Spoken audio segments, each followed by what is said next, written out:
এই পরিস্থিতির মধ্যে আমরা দেখলাম জাতিসংঘ সফরে গেলেন বিএনপি মহাসচিব, মানে প্রধান উপদেষ্টার যে সফর, সেই সফরে গেলেন সফর সঙ্গে বিএনপি মহাসচিব, এনসিপি নেতারা এবং জামাত নেতারা। এই বিষয়টা কি আপনি কিভাবে দেখছেন?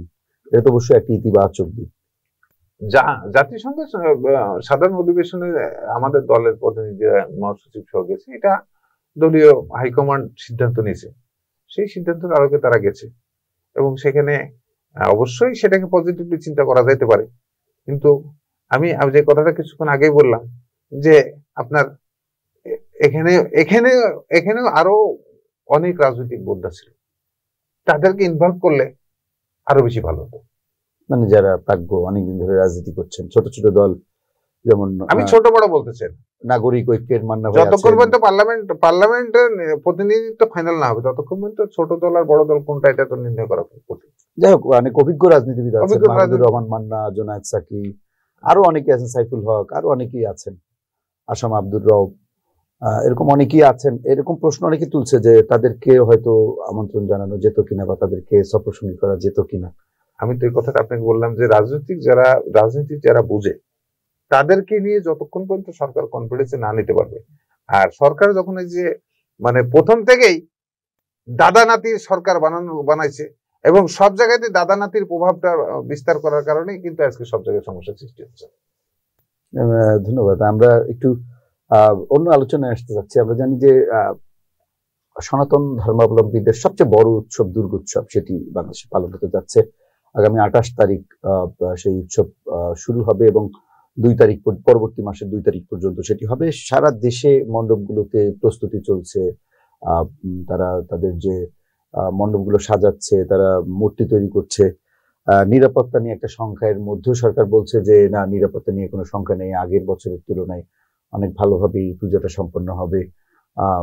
তো আপনার কি মনে হয়, সারা দেশে যে একটা সংখ্যা সবসময় দেখি আমরা পুজো মণ্ডপে হামলা কিংবা এক ধরনের রাজনৈতিক অস্থিরতা তৈরি পরিবেশ, সেরকম কোনো আশঙ্কা আছে?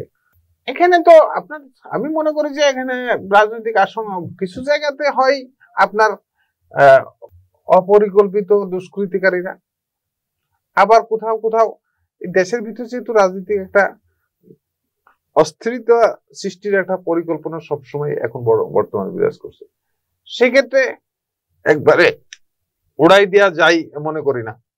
আবার যেহেতু আমাদের দলের পক্ষ থেকে আমাদের দল যতটুকু আমি জানি ততটুকু একবার আমাদের ভারপ্রাপ্ত বিএনপি বিভিন্ন জায়গায় নিরাপত্তা দেওয়ার চেষ্টা করছে। আমাদের সারা দেশের নেতা কর্মীরা এই বিষয়ে সজাগ আছে এবং হিন্দু ধর্ম বলে যে ধর্মীয় অনুষ্ঠান, এই অনুষ্ঠানটাকে সুন্দরভাবে করার জন্য সর্বাত্মক সহযোগিতা এবং সর্বাত্মক দৃষ্টি বিএনপি নেতা কর্মীরা রাখবে।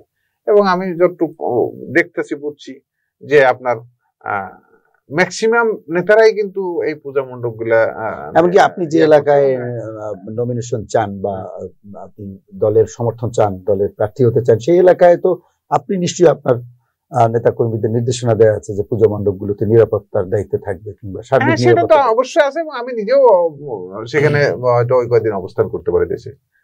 তাহলে সারা দেশে বিএনপি একটা অবস্থান, ইনশাআল্লাহ বিএনপি, আমি তো বলছি যে বিএনপি সর্বাত্মক ভাবে এটার দৃষ্টি রাখছে এবং সর্বাত্মক ভাবে তাদেরকে সহযোগিতা করবে। সর্বোপরি এই নির্বাচন বা এই যে মতানৈক্য আমরা দেখছি, এগুলো নিয়ে সরকারের প্রতি আপনার কি আহ্বান থাকবে?